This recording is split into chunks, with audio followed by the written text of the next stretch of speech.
During the Super Bowl final, my husband, Marcus, suddenly suggested we make a bet. Watching the game reach its halftime mark, he said casually, if the Eagles win, we get a divorce. What do you say? The Eagles were leading by a landslide. They were bound to take home the championship ring tonight. I stared blankly at the TV screen, my mind drifting back to an Instagram post I had seen just this afternoon, uploaded by Marcus's secretary, Haley. Mr. Marcus said that if the Eagles win tonight, he will finally take our relationship public. Perfect timing because I have a little surprise waiting for him too. The surprise Haley mentioned was a photo of a positive pregnancy test showing she was 2 months along. Remembering the sweet, pampering messages Marcus had left under her post to make her happy, I felt an overwhelming sense of exhaustion. With only 1 minute left on the clock before the game ended, I spoke in a quiet voice. Okay, I'll take that bet. The game ended. Around us, the screams and cheers of our friends watching the game were deafening. Only Marcus and I sat in a silence that felt completely out of place. Marcus froze, looking at me in surprise. I looked at the final score on the screen. Then, I said softly, you won. He was always going to win this bet. I didn't want to fight it anymore. Marcus, I agree to the divorce. In our 5-year marriage war, he had finally won. On the drive back, Haley sent Marcus a Snapchat voice note, her voice bubbling with excitement. Marcus, the Eagles actually won. Does this mean we can finally tell everyone about us? The voice note played out loud by accident. Every single word fell clearly into my ears. Marcus instinctively glanced at me through the rearview mirror, but he only saw me staring out the window, completely expressionless.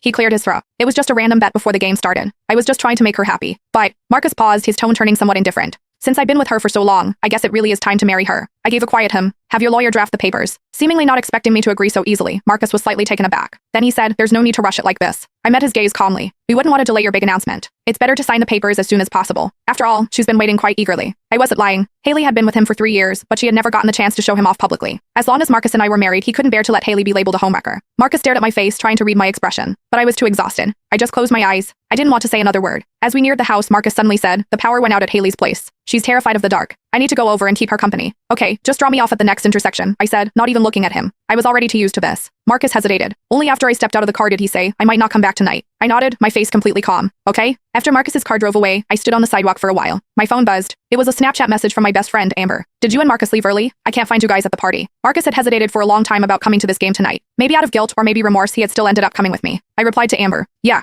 Amber replied instantly. Because of Haley? Why won't that girl just disappear? She's just a secretary. Has Marcus lost his mind? Maybe he had. I didn't know when things had started to change between Marcus and me. When did it begin? Probably when his work got too busy, and we talked less and less. He stopped sharing the funny little details of his day with me. His replies to my messages took longer and longer. Strangely, the thought of divorce didn't make me sad. Instead, I felt a weight lifting off my shoulders. We had known each other for 8 years and been married for 5. This marriage, which had kept me awake for countless painful nights, was finally coming to an end. Just then, a voice note from Marcus came through. Go to bed early. Marcus always had this habit of slapping me first and then giving me a sweet treat. I was used to this way of living too. Back home, I collapsed onto the couch, feeling drained. I stared numbly at the empty house. I don't know how much time passed before my phone lit up again. It was a notification for an Instagram update from Haley. I clicked on it. It was her relationship hard launch post. Congrats to the Eagles for winning the championship. Marcus won his bet. Family of 3, finally together. The photo showed 2 hands overlapping on top of a pregnancy report. My hand automatically drifted to my own stomach. My own medical report from yesterday's checkup was still sitting in my purse. 4 weeks pregnant. It was my second I lowered my eyes, exited Haley's post, and pulled up